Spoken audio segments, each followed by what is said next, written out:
good afternoon, NOSA community. It is Shimmy. I'm back. And for those of you guys who don't know who I am, because I haven't introduced myself, in 2023, my name is Shamika Jones, and I'm the founder and creator of the NOSA group. If you get an opportunity to jump on this live or catch us in hashtag replay, definitely let us know where you're from, share your social media. I always like to follow fellow NOSAs in the community. So for sure, make sure that you're sharing your information with us so that we know where you are, where you're located. So today is Talk About It Tuesday, and Tuesday came really fast. And I wanted to talk about a hot topic that actually just came into my email inbox today that may impact quite a few NOSAs.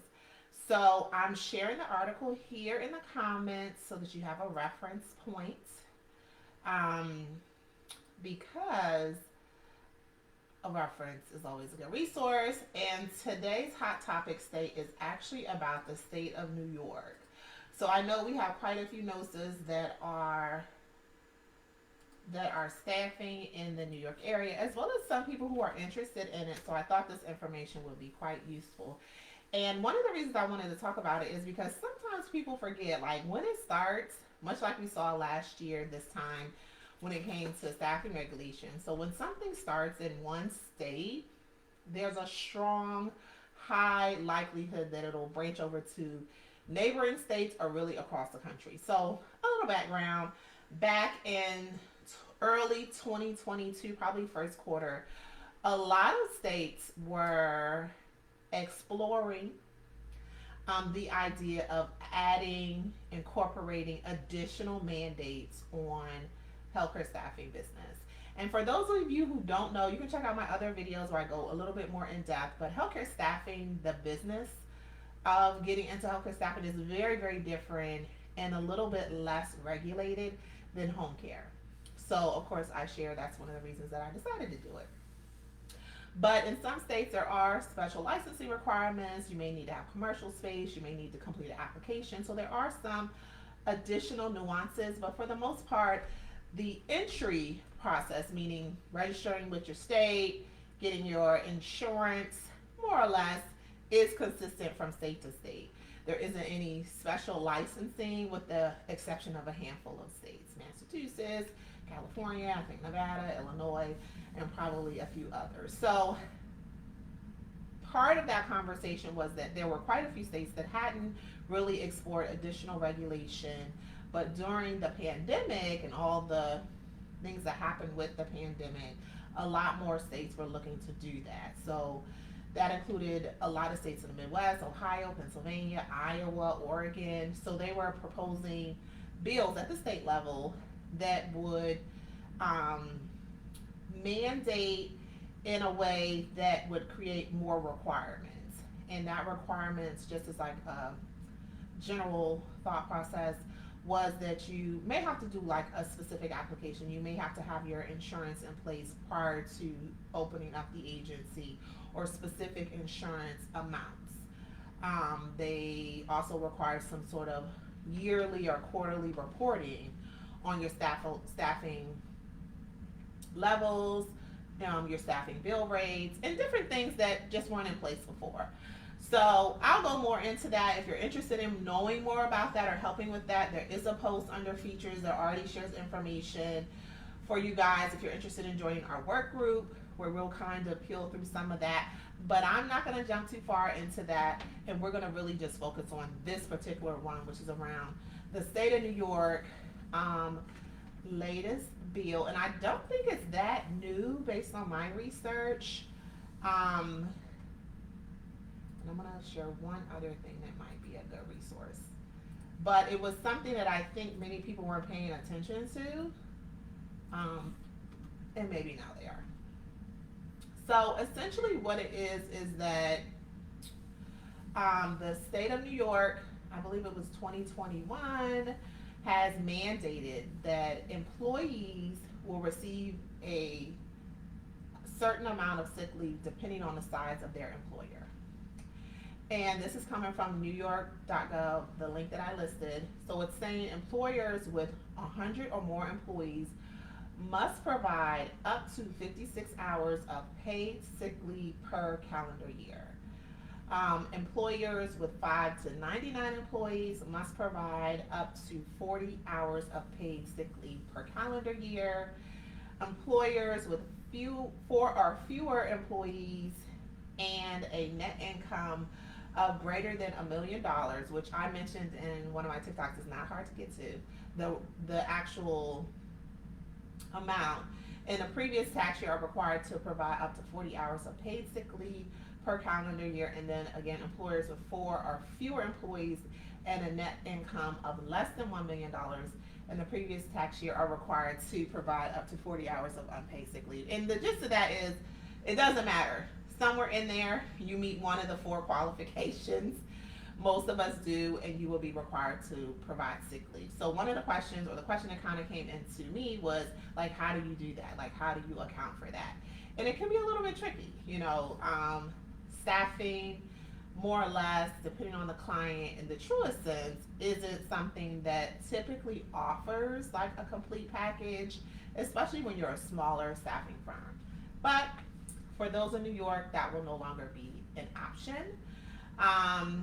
They are saying on the site that it's an accrual based on employees begin accruing leave based on September 30th, 2020. Leave must be accrued at a rate not less than 1 hour for every 30 hours worked.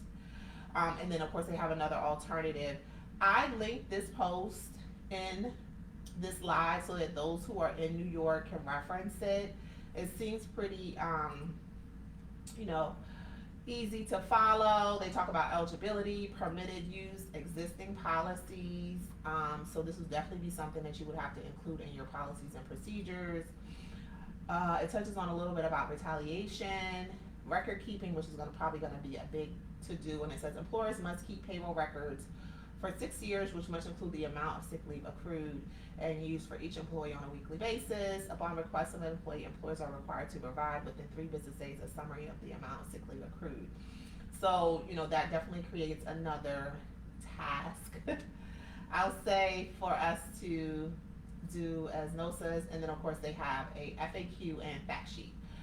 So what do you think this means for us as NOSAs, and what do you think this means for the industry moving forward? This is my take. So usually once things get passed, it's a hard chance ability to undo. So that's primarily why we decided to, with the support of other NOSAs, to start the work group, because you really want to stop, curtail, or be involved with the decision making of stuff like this in your respective states, so that you're able to have some say so. So I didn't go into the full gist of everything that's in there. It's here in the comments, but some ways that you can still manage and have a sustainable business are some of the thoughts that I think most NOSAs and the NOSA that messaged me were thinking, like, how can you sustain business? Like, you can't charge an employer or a client for sick leave. That's a responsibility you take on as an employer, and that's who they reference in the actual FAQ page. So that's not something that you can pass on directly to your clients. Could there be some ways to work around it? Potentially, but I think this is definitely an opportunity to get with your tax professionals to kind of figure out, are there other tax breaks or other benefits that you're not taking advantage of? And then you want to think about the accrual process. So, like, what does the process look like? And I'm not sure that they gave full details for them to accrue it and be able to use it. So having the sick leave is one thing, but using it is something else. So you want to think about things like, hey, how long do they have to be with my organization in order to be able to use it? Is that somewhere where I can have some flexibility? 2, if an employee leaves the organization, does the language listed say anything in regards to having to pay out sick leave? And traditionally, and it's private versus public, so it's all a little bit tricky, you don't have to pay out sick leave. But I don't know. So that's something that you want to at least research and find out some answers about. And then also, how am I going to incorporate this but maybe not offer benefits, or should it, or could this be a time that I need to think about offering benefits to other, other traditional benefits to my employees? One of the reasons I wanted to bring this up is because, much like the healthcare staffing regulations, this and many other laws, things of that nature that'll come down the pipeline this year, it impacts how we do business as far as from a financial standpoint of view. What does that look like? How do we set up things differently? And with things happening so quickly, you really want to make sure that, one, you meet the qualifications. And based on what I read, just about everybody who employs in the state of New York will meet the qualifications, unless they're like a freelance type of person. Two, if you're in a state or neighboring state, you want to make sure or find out if your state is also looking to introduce something similar. The minimum amount of sick leave hours was 40. So you want to make sure in your employee manual, your policies and procedures, you have clear and specific language around how people accrue it, which New York gave guidance, but also how they're able to use it, um, and receive payment for it. And it can look a little bit tricky in our industry because there is that no call, no show element of our business. So you really want to sit down and get clear about what that's supposed to be. So I'm giving it and passing it on to all my New York Nosas. We have quite a few, new and old. Definitely feel free to give your take on it. Drop your comments in the chat. I'd love to hear what you guys are thinking and feeling, and even some ideas that you may have as far as solutions to um, this particular law around sick leave. And then if you're in a neighboring state or a state that may have pending legislation on it, what are you thinking about, and what are some ways that you're incorporating it? And then of course, finally, for those who do it anyway, because we definitely have some established nurses that do sick leave, kind of what was your thought process, what were you thinking, and how have you been able to use it in your business? So thanks for hanging out with me. That's our Tuesday Talk About It topic. I am going to head out, but I'll be back tonight chiming in a little bit more. Drop your comments in the comment section so that way everybody can see it. The video isn't that long intentionally. I don't have a lot to say about it. It's not something that I've seen happen in a long time. So I definitely love to hear from those in New York and surrounding areas and people who are already doing it, kind of how they're managing it, especially on the per diem side of things, where people are just working per day, as well as travel contracts, like how you're managing some of that. So feel free to chime in and sound off, and have a great rest of your Tuesday.